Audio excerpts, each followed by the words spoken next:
2021년 3월 29일 날 후보지 선정이 통보가 됐는데 일부 지역의 공공재개발 구역으로 이제 후보지로 선정이 됐습니다. 문제는 뭐냐면 지금 서울시에서 도정법상 이 정비구역 지정해가지고 진행하려고 한답니다. 그런데 이분들은 2021년 3월 달에 후보지 선정 통보를 받아서 지금 3년 동안 됐으면 원래 예정구역으로 지정하고 고시됐으면 2년이고 법상으로 1년 더 연장할 수 있다고 했거든요. 그 사람들 입장에서는 100번 양보해서 3년만 지나면 사업이 진행 안 되는 걸로 이제 알고 있었는데 서울시에서 뭐라고 하냐면요. 공공재개발 예정지역으로 된 게 아니고 그냥 후보지로만 선정해서 통보가 됐었기 때문에 법 조항의 일몰 조항이 적용되지 않는다. 그러니까 3년이 지났다고 하더라도 이거 그냥 진행할 수 있다. 안녕하십니까, 강동호 변호사입니다. 이번은 공공재개발 후보지 선정 관련해서 말씀드리려고 하는데요.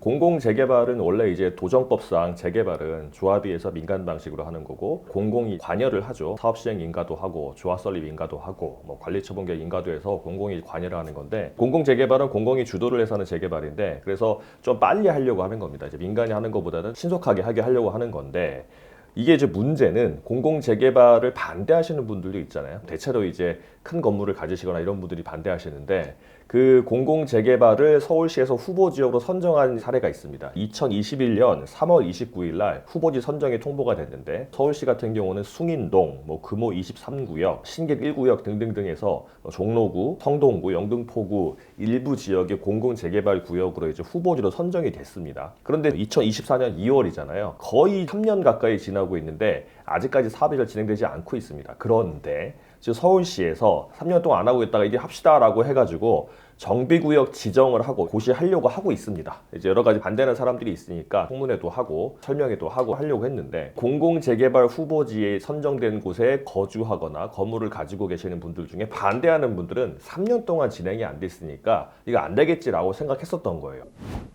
왜 그러냐면 도정법 조항이 있습니다. 정비구역 예정구역으로 지정 고시된 날로부터 2년이 되는 날까지 정비구역 지정으로 되지 않을 경우 예정구역 지정을 해제해야 된다는 일몰 조항이 있습니다. 이게 왜 있냐면 공공재개발 한다고 지정해 놓으면 행위 제한이 많거든요. 건물 새로 짓지도 못하고 토지거래도 허가도 받아야 되고 여러 가지 제한이 있으니까 이거를 2년 3년씩 하면 안 되니까 그때까지 재개발이 안 되면 일몰 조항으로 이제 하지 마라 이런 이제 취지인데 문제는 뭐냐면 지금 저희한테 의뢰인들이 몇 분이 오셨어요. 이제 공공재개발 반대하는 모임이 있다고 합니다. 그분들이 저희한테 오셔가지고 말을 하는 게 지금 서울시에서 도정법상 이 정비구역 지정해가지고 진행하려고 한답니다. 그런데 이분들은 2021년 3월 달에 후보지 선정 통보를 받아서 지금 3년 동안 됐으면 원래 예정구역으로 지정하고 고시됐으면 2년이고 법상으로 1년 더 연장할 수 있다고 했거든요. 그 사람들 입장에서는 100번 양보해서 3년만 지나면 사업이 진행 안 되는 걸로 이제 알고 있었는데 서울시에서 뭐라고 하냐면요. 공공재개발 예정지역으로 된 게 아니고 그냥 후보지로만 선정해서 통보가 됐었기 때문에 법 조항의 일몰 조항이 적용되지 않는다. 그러니까 3년이 지났다고 하더라도 이거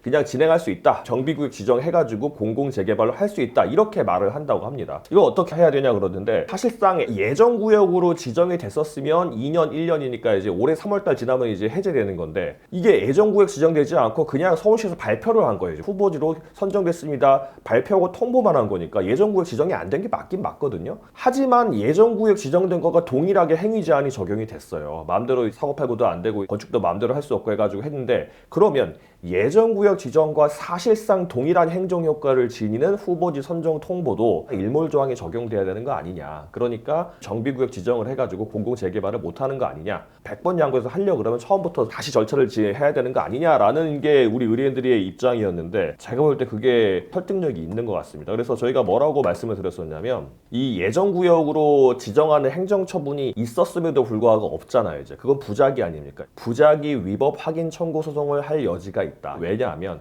지금 우리가 반대한다고 하더라도 서울시에서 정비구역 지정하고 이제 쭉 사업이 진행될 거니까 그 정비구역이 지정이 처분에 대해서 취소 청구 소송을 하긴 해야 되는데 그거는 정비구역을 언제 지정할지 잘 모르잖아요. 이제 그러니까 미리 부작위 위법 확인 청구 소송을 해가지고 만약에 예정구역 지정하지도 않고 후보지 선정만 한 다음에 마치 예정구역 지정된 것처럼 행위 제한을 하는 이런 재산권에 이제 제약이 있는 게 부작위가 그 위법하다라는 확인 판결을 받아놓고 나면 정비구역이 아예 지정 안 될 가능성도 높고요. 왜냐하면 서울시 입장에서는 정비 예정구역으로 지정했었어야 되는데 안 했다는 게 위법하다는 판결을 받고 나면 사실상 그 정비구역 예정 지정했다고 한다면 3년이 됐으니까 정비구역 지정을 못 할 거 아닙니까 이제. 만약에 한다고 한다면 정비구역 지정 처분에 대해서 부작위 위법 소송의 승소 판결을 전제로 취소 청구 소송을 한다 그러면 승소 가능성이 상당히 높을 것 같습니다. 제가 지금 말씀드린 건 소위 말해 큰 흐름만 아시면 될 것 같아요. 그러니까 예정구역으로 지정하지 않았음에도 불구하고 마치 예정구역 지정된 것처럼 행위 제한이 있는 상태에서 예정구역이 지정됐다고 한다면 3년이 지나서 일몰 조항이 적용될 건데 형식적으로는 예정구역 지정이 안 됐으니까 정비구역 지정을 해서 사업을 진행하려고 한다. 이게 과연 정당한 것인가에 대해서 이제 물음을 표하는 게 우리가 이제 제기할 수 있는 의견이고, 여기에 대해서 다투는 방법은 부작위 위법 확인 청구 소송을 해서 이제 승소하게 되면 아예 지정 처분 안 나갈 가능성도 많고, 나간다고 한다면 그 승소 판결을 전제로 그 지정 처분에 대해서 취소 청구 소송하면 된다, 이렇게 아시면 될 것 같고요. 지금 아마 연합체가 있는 것 같아요. 반대하는 분들이 연합체가 있는 것 같은데 저희가